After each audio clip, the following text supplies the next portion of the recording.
Umagang kay ganda ngayon mga guys. Maaga pa. Masarap na sa feelings dahil malamig. Ayan. Pauwi muna tayo dito sa bahay. Ay nakalimutan ako mga guys. Ayan. Saan ba yun? Ngayon ay maulan. Maulan ang panahon ngayon. Punta tayo dito sa taas. Ayan mga guys, kasi ayan, punta tayo dito guys. Kasi puntahan ko dito yung aking tanim. Ayan. Maganda. Maganda dito yung mga view. Punta tayo dito sa taas mga guys. Maagang maaga pa dapat kailangan natin may energy sa ating katawan. Pag wala na itong mga damo, yun ito, tumutubo na dito yung mga ampalaya. Dito. Yan, maaga pa. Malamig ang simoy ng hangin. Oh, ang ganda dito. Ayan oh. Magandang umaga sa inyong lahat. Napakaganda talaga pag nasa probinsya ka oh. Malamig ang pakiramdam mo. Ayan, mga niyog dito. Mga niyog. Napakatahimik. Wala yan. Kailangan nating magpakasigla. Tahimik. Wala pang hangin dahil 7:30 ng umaga ngayon guys. At doon naman yung kalsada na dyan oh. Yan, kalsada na dyan sa kabila. Mga yung mga niyog. Dami dito mga niyog. Yan, doon. Yan, magsusurvey na ako dito sa aming puntahan ko kung namumulaklak na yung Indian mango. Kasi marami nang kumakain ng Indian mango. Bakit sa amin wala pa? Ay, hindi pa namunga. Hindi namunga yung Indian mango. Oh. Yan, Indian mango yan. Dito tayo. Maganda dito ang view. Guys.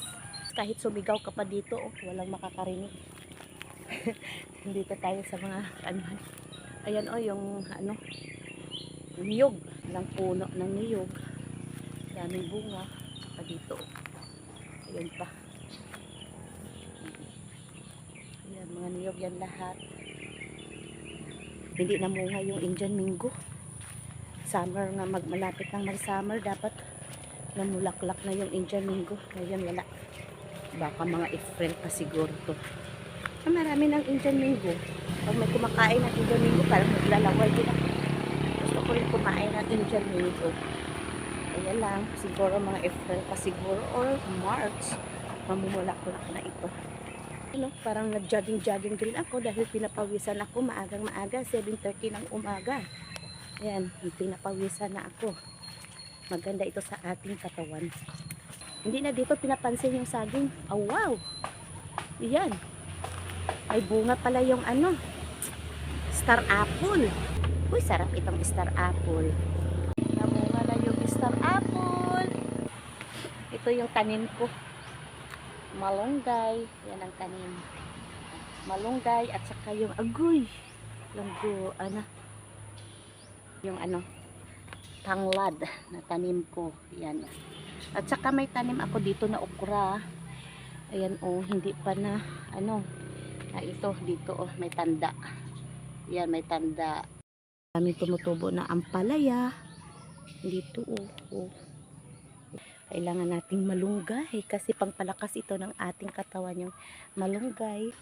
Masarap ito sa mga kaldo, sa tinulang manok, kahit lang, kahit laswa, masarap ito. Yung avocado, malaki na, namumunga na yan. At saka yung kalamansi. Uy, namunga na yung kalamansi ko. Ayan o, mga maliit pa yung bunga. Ito yung tanim kong kalamansi. Ayan o.